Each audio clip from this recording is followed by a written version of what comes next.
Coming to the clinical stage 3, the main manifestations include unexplained moderate malnutrition or wasting, not adequately responding to standard therapy. So malnutritionന്റെ treatment initiate ചെയ്തിട്ടും അതിനോട് പ്രോപ്പറായിട്ട് respond ചെയ്യാത്ത രീതിയിലുള്ള malnutrition അല്ലെങ്കിൽ wasting, unexplained persistent diarrhea for 14 days or more, unexplained persistent fever above 37.5 degrees Celsius, intermittent or constant for longer than 1 month, persistent oral candidiasis after the first 6 to 8 weeks of life, oral hairy leukoplakia, acute necrotizing ulcerative gingivitis or periodontitis. So നമ്മൾ stage 3 ഇതുവരെ പറഞ്ഞത് unexplained moderate malnutrition or wasting which is not adequately responding to the standard therapy, unexplained persistent diarrhea for 14 days or more, unexplained persistent fever above 37.5 degrees Celsius which is intermittent or constant for longer than 1 month, persistent oral candidiasis after the first 6 to 8 weeks of life, oral hairy leukoplakia, acute necrotizing ulcerative gingivitis or periodontitis. The other symptoms are lymph node tuberculosis, pulmonary tuberculosis, severe recurrent bacterial pneumonia, symptomatic lymphoid interstitial pneumonitis, chronic HIV associated lung disease including bronchiectasis, unexplained anemia, neutropenia or chronic thrombocytopenia.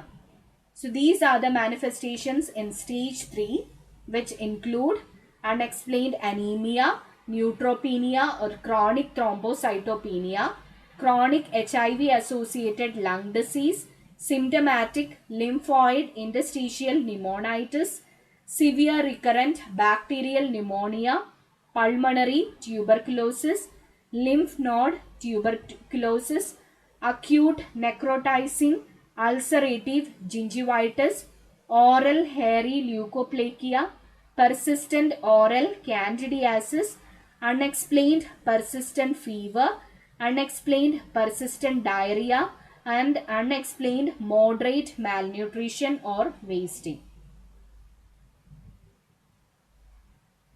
Coming to the last stage, which is clinical stage 4B.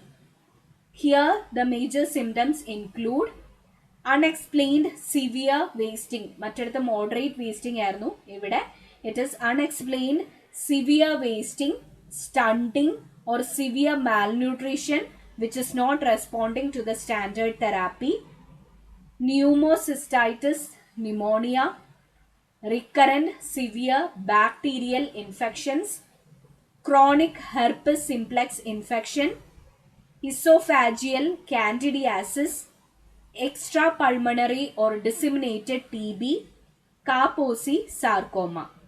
So ഇതുവരെ പറഞ്ഞ symptoms ഒന്നുകൂടെ പറയാം. Unexplained severe wasting, stunting or severe malnutrition, pneumocystitis pneumonia, recurrent severe bacterial infection, chronic herpes simplex infection, esophageal candidiasis, extrapulmonary or disseminated TB, Kaposi sarcoma. The other symptoms are cytomegalovirus infection, central nervous system toxoplasmosis, HIV encephalopathy, disseminated endemic mycosis, disseminated non-tuberculous mycobacterial infection, chronic cryptosporidiasis with diarrhea, and chronic isosporiasis. So these are the symptoms in clinical stage 4B.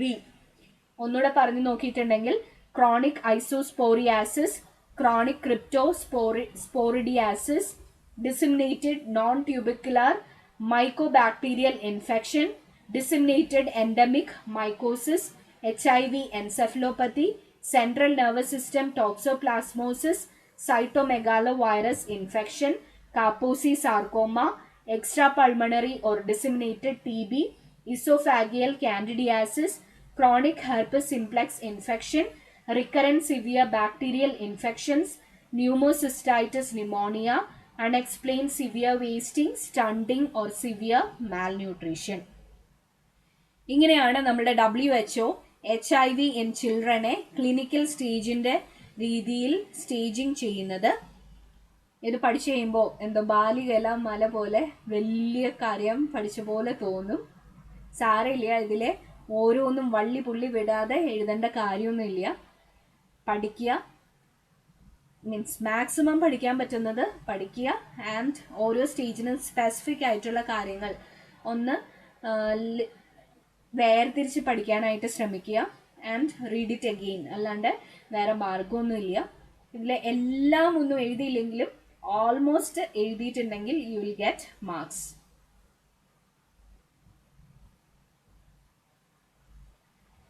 Coming to the diagnosis of HIV.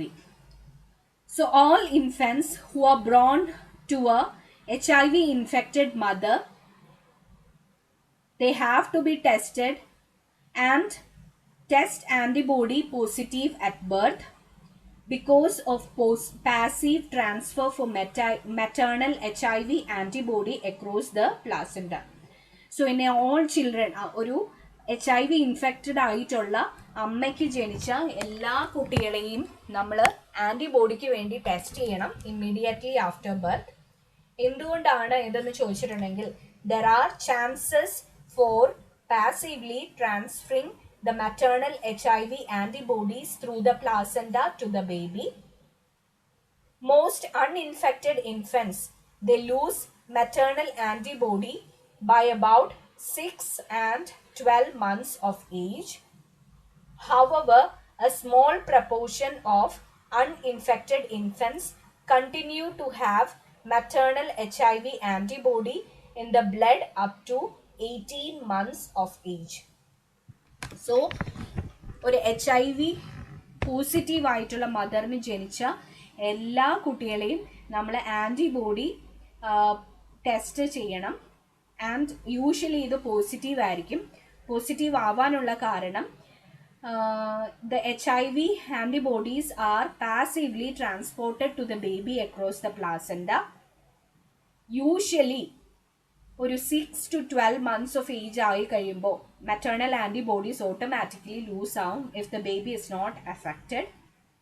അതേസമയം ചില ആൾക്കാർ ഇത് 18 months വരെ ബേബീസിൽ കണ്ടെന്ന് വരാം even though the baby is unaffected.